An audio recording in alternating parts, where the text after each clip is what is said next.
that I am recording the call, just like we do every seminar for anyone who's not able to join us today, so they can go back and revisit the topic we reviewed. But welcome everyone, and thank you for spending part of your Monday afternoon with us.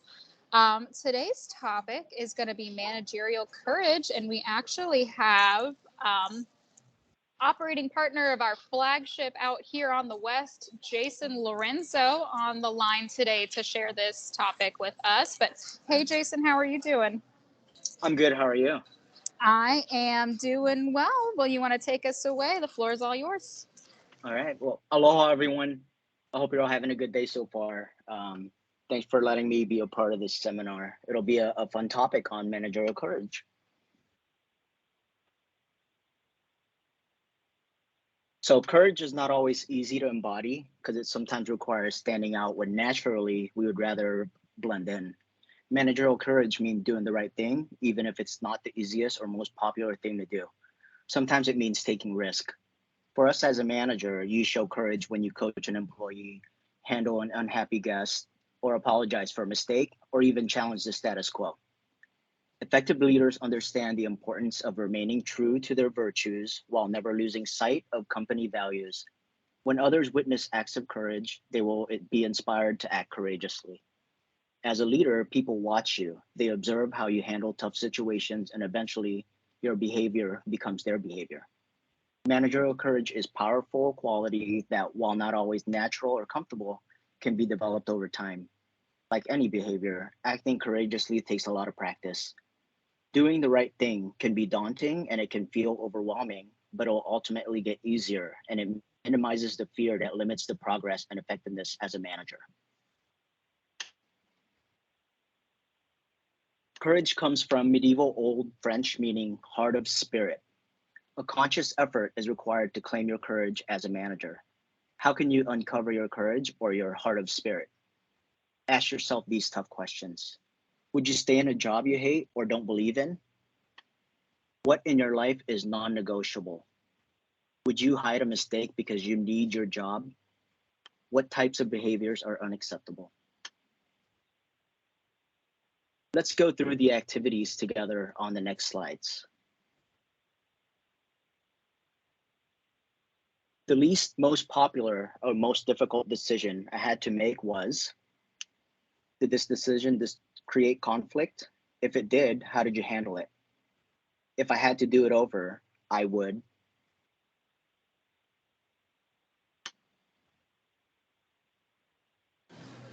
All right, folks on the line, I know we've all made really challenging decisions in our time as a manager, but would anyone like to share an opportunity or an instance, I'm sorry, I'm trying to think of words today, an instance during which they've had to make a difficult or unpopular decision?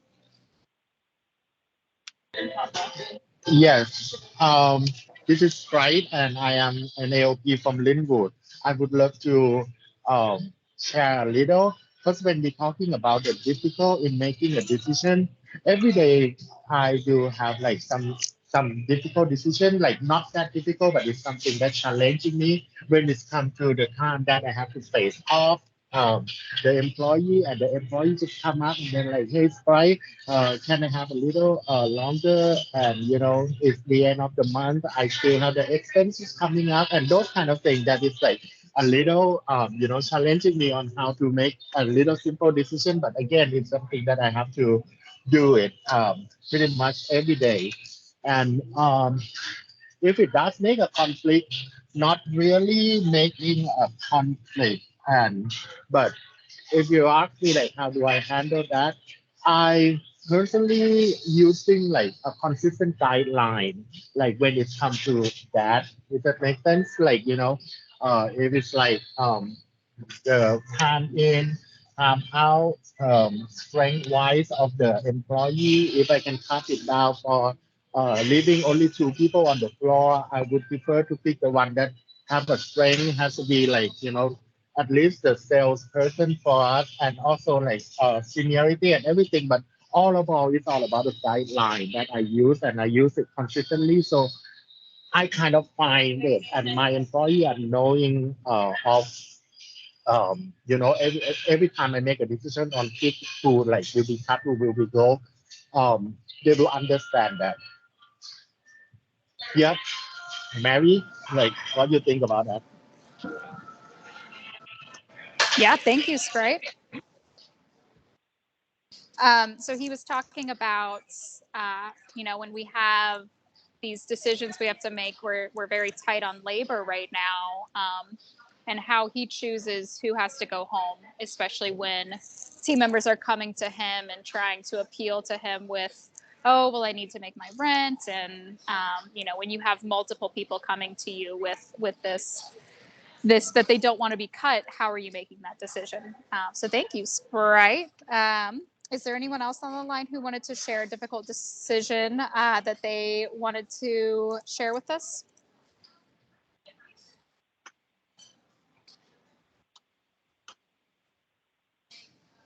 All right. Well, I know we all have them, but Jason, you want to go ahead and share with us how we exhibit managerial courage? Yes, how to exhibit managerial courage. The first duty of every officer is to do the right thing, said Captain Jean-Luc Picard from Star Trek. All right, admitting your own mistakes takes courage. Some people's reaction to making a mistake is to get defensive and find excuses to wiggle themselves out of the situation. Openly admitting to mistakes might actually help your career advancement in the following ways. Learn from the mistake. Admitting mistakes allow you to honestly review what went wrong and how it can be improved next time. It helps you grow as a person. Making excuses will deny you the chance to learn. Take responsibility. Most of the time, people know who made the mistake. By being open and honest about it, it shows people that you are a person who can shoulder great responsibilities. As a manager, being honest about mistakes displays humility and earns the respect of your team. Have integrity. Telling a lie to cover up a mistake often ends up in another lie to cover up the first lie. It's a vicious cycle. The result? Constant guilt and fear of being discovered. Face the music, maintain a clear conscience, and have the freedom to move on. Practicing integrity can be very liberating. Be trustworthy. Over time, people tend to trust you more easily when you practice integrity and take responsibility. This not only helps great in your career growth, but it also fosters a trusting work environment that is focused on the right things. What creates a courageous work culture? A courageous work culture requires each of its members to do the right thing. While easily said, doing the right thing often requires a deep conviction and belief that doing what's right is worth any effort. Below are several facets that comprise a courageous workplace. Facets of courage. Emotional courage. This involves knowing thyself. It is a declared intent requiring a path committed to contemplation. Leadership courage. Organizational courage. The organization honors and uplifts human spirit. It means the organization and its people will fall on their sword to honor their collective personal courage. Courageous leadership knows the difference between pride and arrogance, and humility and grace. Individual leadership courage. You know your own mind, speak it. You are willing to break the mold. Ethical and moral courage. This is the willingness to choose indifferently at any given time. Regardless of the personal hardship, the objective is to aspire to a higher level of integrity rather than a lower alternative. No one is happy when they fake it. Personal courage. The way of your heart might be the easiest way to understand this form. It's blending of heart and mind with a desire to hold yourself 100% accountable for your actions. Feeling safe during the times of uncertainty, being comfortable with yourself also contributes to personal courage. However, it is important to remember that it's not a popularity contest. A truly courageous leader will not overly influence or motivated by popularity. The courageous leader will think of what is best for the majority while remaining sensitive to the rights of the minority, knowing that his or her decision will be unpopular with one group or the other. Managers who constantly seek consensus and cohesive decisions amongst their group are more likely to be trying to avoid conflict within their group, many times at the expense of a wise and good decision.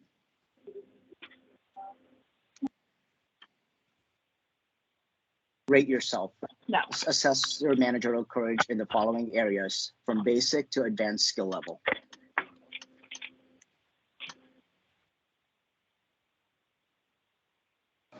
All right. So do you feel like you give feedback or correct others only when necessary?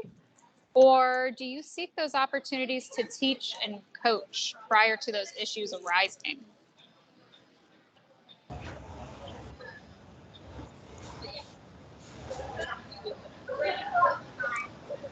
And what about this one? Are you ambivalent about your own perspective? Or do you let people know where they stand?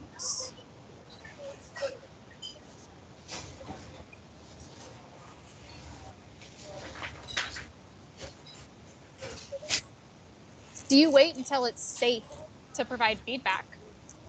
Or do you give that timely, appropriate feedback? Can you coach in the moment?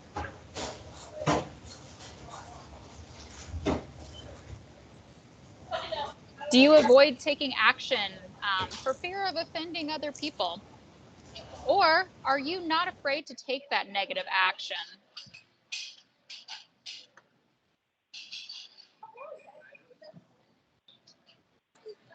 Are you overly flexible?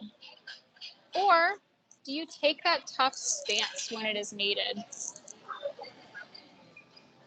Some of us probably fall somewhere in the middle on these scales. Some of us may be closer to the advanced stage. Some of us may have some work to do, but thinking about where you fall there and where you should be mustering up a little bit more of that managerial courage. All right, Jason, you want to take us through some scenarios? Yes, I do. Go for it. All right, solve it. Courage to step up to conflicts. Courage to step up to conflicts. Savvy leaders know conflict is natural, inevitable part of people working together. Instead of avoiding conflict, they choose productive ways to get involved because they know conflict, handled well, strengthens the teams. What conflicts are impacting productivity or morale in your team, and how could you step up to ensure resolution?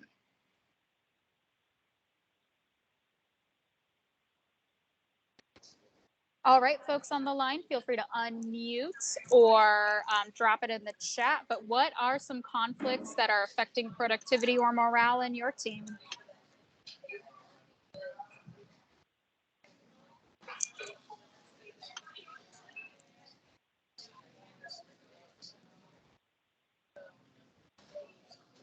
I've got Sprite right next to me again. Sprite, what conflicts are affecting productivity with your team?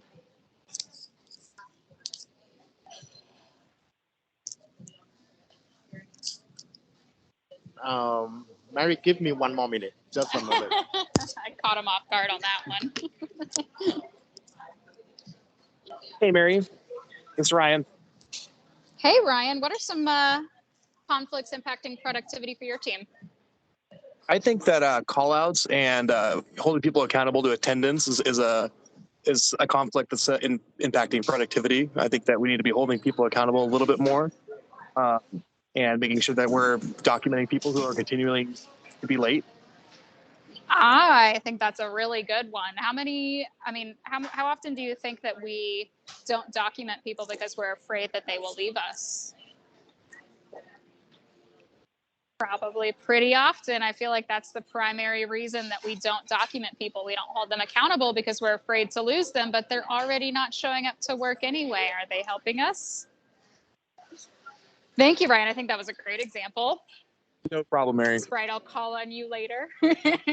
Just kidding. Back to you, Jason. All right. The courage to hold people accountable. A team is only as strong as its weakest link.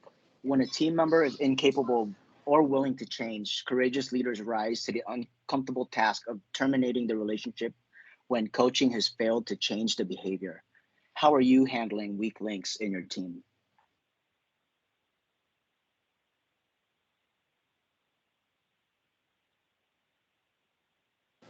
We'll let the group think on that one.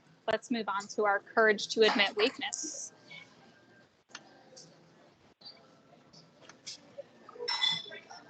All right, courage should admit weakness. What weaknesses or blind spots are you working to improve? Courage to admit weakness.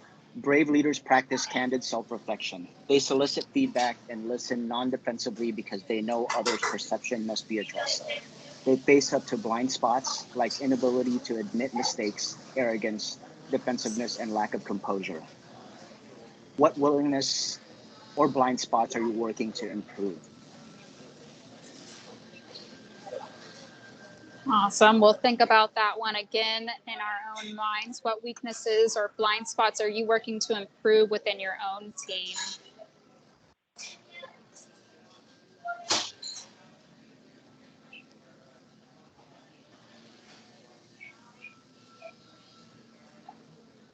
Right.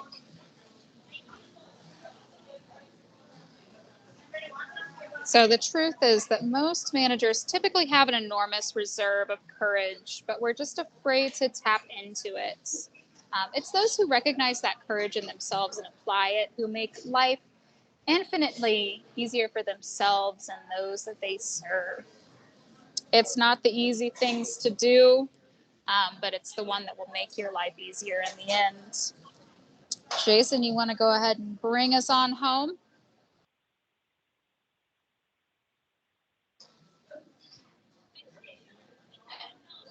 Yep. So recap, the measure of success is not whether you have a tough problem to deal with, but whether it's the same problem you had last year. From John Foster Dulles.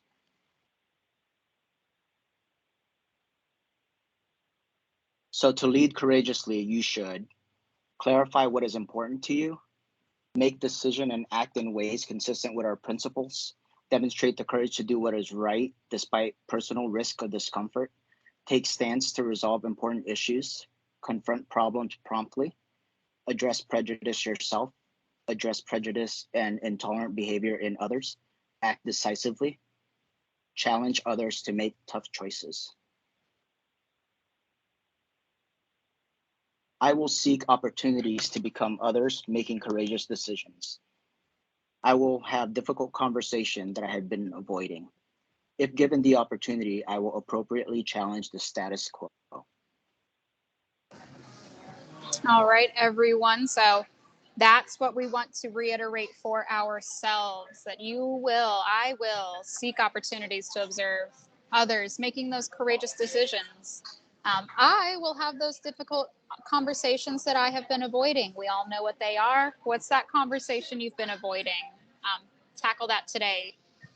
And if given the opportunity, I will appropriately challenge the status quo. Is something happening that needs to be fixed, needs to be addressed?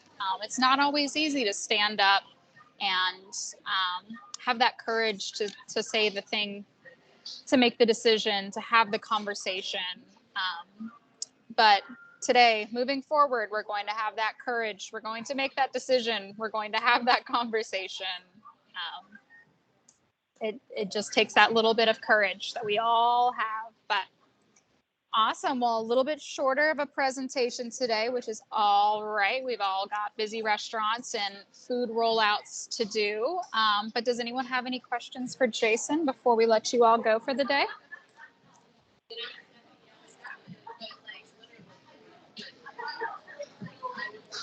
Lots of hearts and claps in the comments, though. Thank you all. Yeah, I like wonderful. hearts. Like hearts, love hearts. Well, thank you so much, Jason, for speaking on today's call.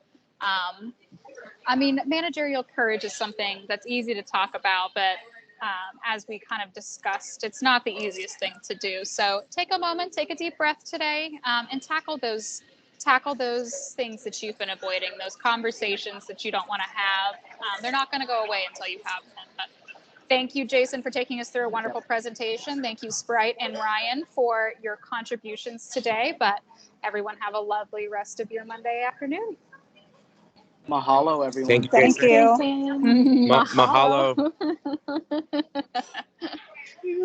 All right, guys, have a good one. We'll see you all again in a couple weeks.